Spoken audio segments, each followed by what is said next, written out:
예. 문재인 대통령이 동남아 순방 과정 중에 호치민 경주 세계문화엑스포 개막식에 영상 축전을 띄웠습니다. 그 영상 축전에서 띄운 메시지가 바로 이런 내용이었는데요. 마음의 빚? 이 얘기 들으시고는 도대체 우리가 무슨 마음의 빚을 졌다는 건가? 뜬금없는 얘기 아니냐? 이렇게 생각하시는 분들 계셨을지 모르겠습니다. 그런데요, 사실 베트남과 우리 사이에는 풀어야 할 숙제가 있답니다. 무슨 얘기일까요? 베트남에 직접 취재를 하고 다녀온 보도국의 김광일 기자 나와 있습니다. 어서 오세요, 김 기자. 네, 안녕하십니까. 언제부터 언제까지 베트남을 다녀온 거죠? 네, 저 11월 2일부터 8일까지 일주일간 다녔습니다. 8일까지. 그러면은 대통령 순방 일정에 동행한 게 아니라 예, 그보다 더 먼저 이제 취재를 가 있었습니다. 베트남 기획 취재를 다녀온 거군요. 네, 그렇습니다. 베트남에 가서 우리 한국군에 의해 피해를 입은 베트남인의 실상, 그걸 취재하고 오셨다고요? 예, 일단 먼저 피해자 목소리부터 들어보시죠. 그러죠.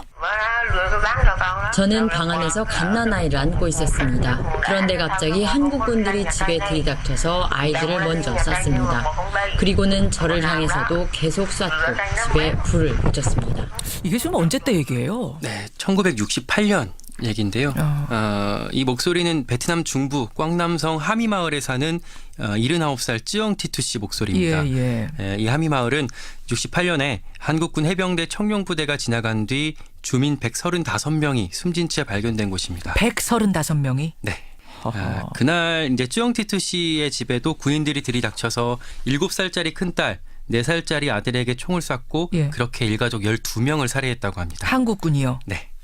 마을 사람들은 한국군 따이한이라고 명확하게 지목하고 있습니다. 예. 총과 수류탄 파편을 맞았던 쯔엉 티투 씨도 막내딸을 이렇게 둘러엎고 허겁지겁 집 밖으로 도망쳐서 간신히 목숨을 건질 수 있었는데 나중에 다친 오른발을 잘라내야 했고 그렇게 발목이 끊어진 채로 50년을 살아왔다고 합니다. 쯔엉 티투 씨가 아까 그랬잖아요. 뭐 갓난아이를 난 안고 있었다. 한국군이 들이닥쳤다. 선명하게 기억을 하고 있는 거예요. 그 정도로 큰 상처가 남았다는 얘기죠. 그래서인지 쯔엉 티투 씨는 바로 앞에 있는 제 눈조차 제대로 마주치지 못했습니다. 설명을 들어보니까 학살 이후 50년이 지난 지금까지 자신의 가족을 죽인 한국 사람을 잘 쳐다보지 못한다고 하더라고요. 한국 사람이다 그러면은 쳐다보지도 못할 정도로. 예. 50년이 넘도록 다 해결되지 않았던 것 같습니다. 그래요. 다음 날에는 조금 남쪽 지방 꽝응아이성이라는 곳에 비누아 마을을 찾았는데요. 이곳에서 도아능이아 씨를 또 만났습니다. 목소리부터 들어보시죠. 그러죠. 너무 고통스럽고 너무 슬프고 마음이 너무 아파요. 엄마도 죽었고 할머니도 죽었고 나는 눈을 잃었잖아요. 그 비누아 마을에서는 마을 주민 430명이 한국군에 학살당했다고 하는데요. 430명이요? 네, 그렇습니다. 만 나이로 영세, 갓난아기였던 도아능이아 씨는 총탄에 쓰러진 어머니 배 밑에 깔려서 사흘 동안이나 방치되어 있었다고 합니다. 정말 구사일생으로 살아난 분이네요. 하지만 이때 빗물에 흘러든 탄약에 눈이 멀어서 시각장애를 갖고 50년간 살아왔다고 합니다. 지금 여러분 들으시면서 깜짝 놀라셨을 겁니다. 그러니까 한국군이 들이닥쳐서 이 마을은 135명이 숨지고 저 마을은 430명이 숨지고 이 증언들이 지금 줄줄줄 나오는 거예요.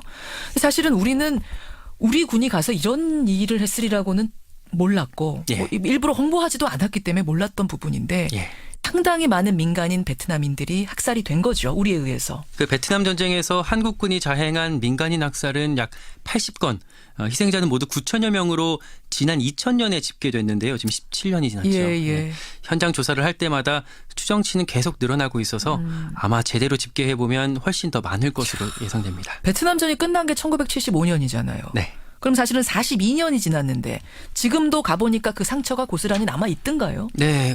특별히 이번 취재에서는 한국계 혼혈인 이른바 라이따이한이라고 하는 사람들 중에서 응유엔티 김씨 만날 수 있었는데요. 그분 목소리부터 좀 들어보시죠. 우리는 미국하고 싸웠는데 쟤는 왜 한국이냐. 사람들은 저를 보고 손가락질을 하며 따이한, 라이따이한이라고 불렀습니다. 그럴 때면 너무 치욕스럽고 어찌할 바를 몰랐습니다. 응우옌띠 김씨? 무슨 사연이 있는 겁니까? 이 김씨 어머니는요, 전쟁 때 미군 기지에서 일을 했었다는데요. 한국군 병사가 건넨 오렌지 주스를 마시고 쓰러졌다가 깨어났는데 옷이 벗겨져 있었다고 합니다. 성폭행 당한 거군요. 네. 그렇게 한국계 혼혈로 태어났던 게 이제 김이고요. 어린 김은 학교에 가면 친구들에게 차별과 멸시를 받아야 했는데 몇몇 친구들은 잠시 어울려 놀다가도 다른 애들이 와서 라이따이안이라고 부르면 다들 도망가 버렸다고 합니다. 라이따이안 많이 여러분 이제 들으셨을 테지만 정확히 무슨 뜻입니까? 이제 뒤에 있는 그 따이한 대한이라는 말인데요. 베트남인들이 한국인을 이르는 말이라고 합니다. 그리고 앞에 라이에는 이제 뭐 혼혈, 잡종 뭐 이런 경멸적인 의미가 담겨 있습니다. 어린 킴은 그렇게 적군의 피를 물려받았다라는 이유로 주변의 손가락질을 고스란히 감당해야 했습니다. 킴의 딸도 함께 만날 수 있었는데 킴 씨가 또 결혼을 한 거군요. 네, 그 생활고는 딸에게까지 이어졌다고 합니다. 딸 목소리도 좀 들어보시죠. 그렇죠. 주변 친구들은 제가 라이따이안인 줄 모르지만 저희는 항상 마을에서 가장 가난했습니다. 엄마는 늘 멀리서 일을 해야 했기 때문에 엄마랑 같이 있기도 어려웠습니다. 그러니까 이게 지금 베트남전 그 당시의 학살 부상으로만 끝난 게 아니라 대를 이어서 이어지고 있는 거네요. 상처가. 네, 그렇습니다. 네. 베트남의 한 마을에는 심지어 그 한국군의 학살을 기록해 놓은 한국군 증오비가 있다면서요. 저는 빈호아 마을 입구에 세워진 증오비를 볼 수 있었습니다. 높이 3.5m, 너비 한 5m쯤 되는 큰 비석이었는데 굉장히 크네요. 그 정도면. 예. 그 내용 앞부분만 앵커께서 한번 좀 읽어주시겠습니까? 그럴까요? 자, 여기 있습니다. 하늘에 가닿을 죄악 만대를 기억하리라. 한국군들은 이 작은 땅에 첫 발을 내딛자마자 참혹하고 고통스러운 일들을 저질렀다. 수천 명의 민간인을 학살하고 가옥과 무덤과 마을들을 깨끗이 불태웠다. 이 문구 아래에는 해병대 청룡여단이 마을 주민 430명을 살해했다는 얘기가 아주 구체적으로 또 적혀 있었습니다.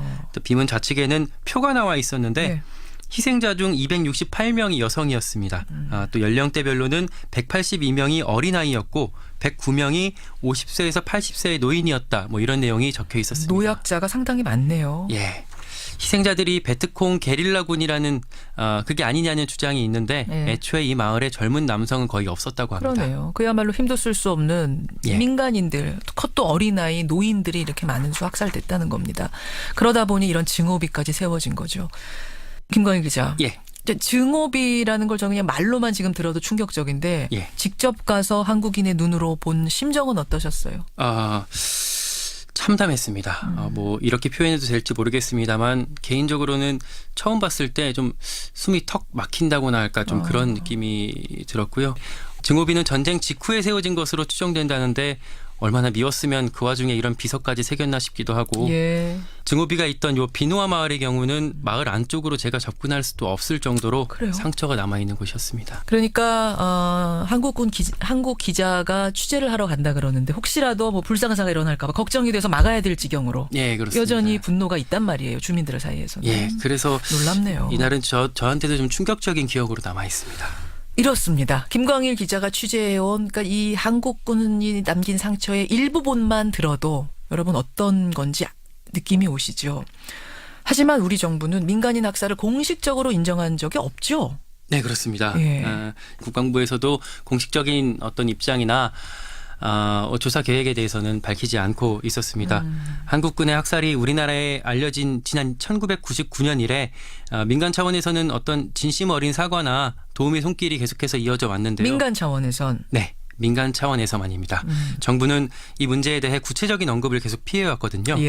김대중 전 대통령은 본의 아니게 베트남인들에게 고통을 준 데 대해 미안하게 생각한다라고 했고 노무현 전 대통령은 우리 국민은 마음에 빚이 있다라고 유감을 표명했어요.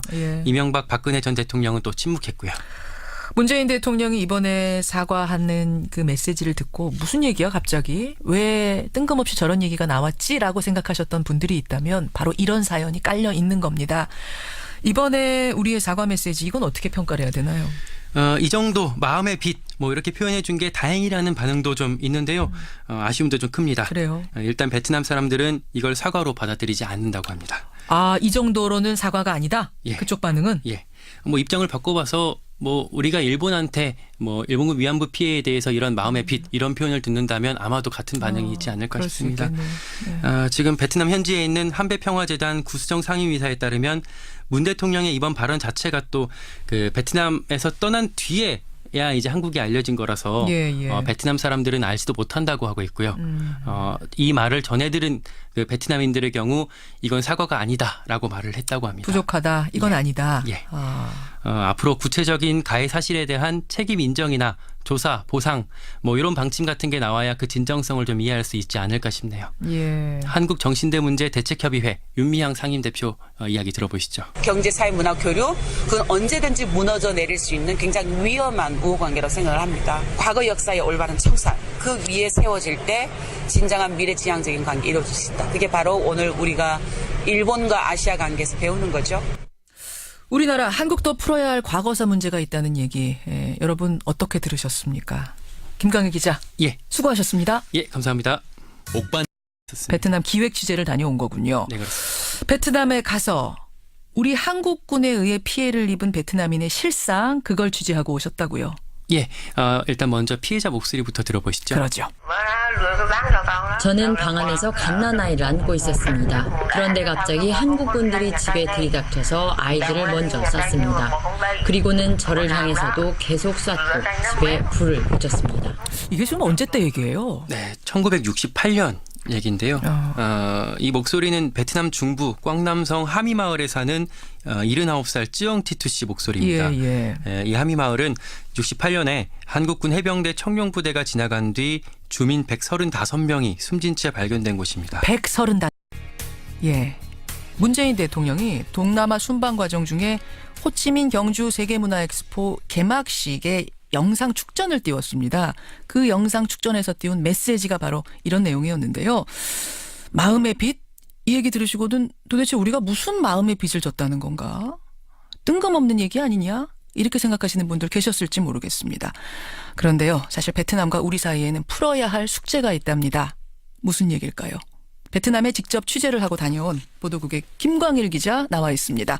어서 오세요, 김 기자. 네, 안녕하십니까. 언제부터 언제까지 베트남을 다녀온 거죠? 네, 저 11월 2일부터 8일까지 일주일간 다녀왔습니다. 8일까지. 그러면은 대통령 순방 일정에 동행한 게 아니라 그보다 더 먼저 이제 취재를 가 있어. 사흘 동안이나 방치되어 있었다고 합니다. 정말 구사일생으로 살아난 분이네요. 하지만 이때 빗물에 흘러든 탄약에 눈이 멀어서 시각장애를 갖고 50년간 살아왔다고 합니다. 지금 여러분 들으시면서 깜짝 놀라셨을 겁니다. 그러니까 한국군이 들이닥쳐서 이 마을은 135명이 숨지고 저 마을은 430명이 숨지고 이 증언들이 지금 줄줄줄 나오는 거예요. 사실은 우리는 우리 군이 가서 이런 일을 했으리라고는 몰랐고 뭐 일부러 홍보하지도 않았기 때문에 몰랐던 부분인데 상당히 많은 민간인 베트남인들이 학살이 된 거죠. 우리에 의해서. 그 베트남 전쟁에서 한국군이 자행한 민간인 학살은 약 80건, 희생자는 모두 9천여 명으로 지난 2000년에 집계됐는데요. 지금 17년이 지났죠. 현장 조사를 할 때마다 추정치는 계속 늘어나고 있어. 설명을 들어보니까 학살 이후 50년이 지난 지금까지 자신의 가족을 죽인 한국 사람을 잘 쳐다보지 못한다고 하더라고요. 한국 사람이다 그러면은 쳐다보지도 못할 정도로. 50년이 넘도록 다 해결되지 않았던 것 같습니다. 그래요. 다음 날에는 조금 남쪽 지방 꽝응아이성이라는 곳에 비누아 마을을 찾았는데요. 이곳에서 도아능이아 씨를 또 만났습니다. 목소리부터 들어보시죠. 그렇죠. 너무 고통스럽고 너무 슬프고 마음이 너무 아파요. 엄마도 죽었고 할머니도 죽었고 나는 눈을 잃었잖아요. 그 비누아 마을에서는 마을 주민 430명이 한국군에 학살당했다고 하는데요. 430명이요? 네, 그렇습니다. 만 나이로 0세 갓난아기였던 도아능이아 씨는 총탄에 쓰러진 어머니 배 밑에 깔려서 6명이? 네. 그날 이제 쯔엉티투 씨의 집에도 군인들이 들이닥쳐서 7살짜리 큰딸 4살짜리 아들에게 총을 쐈고 그렇게 일가족 12명을 살해했다고 합니다. 한국군이요? 네. 마을 사람들은 한국군 따이안이라고 명확하게 지목하고 있습니다. 총과 수류탄 파편을 맞았던 쯔엉티투 씨도 막내딸을 이렇게 둘러엎고 허겁지겁 집 밖으로 도망쳐서 간신히 목숨을 건질 수 있었는데 나중에 다친 오른발을 잘라내야 했고 그렇게 발목이 끊어진 채로 50년을 살아왔다고 합니다. 쯔엉티투 씨가 아까 그랬잖아요. 뭐 갓난아이를 난 안고 있었다. 한국군이 들이닥쳤다. 선명하게 기억을 하고 있는 거예요. 그 정도로 큰 상처가 남았다는 얘기죠. 그래서인지 쯔엉티투 씨는 바로 앞에 있는 제 눈조차 제대로 마주치지 못했습니다.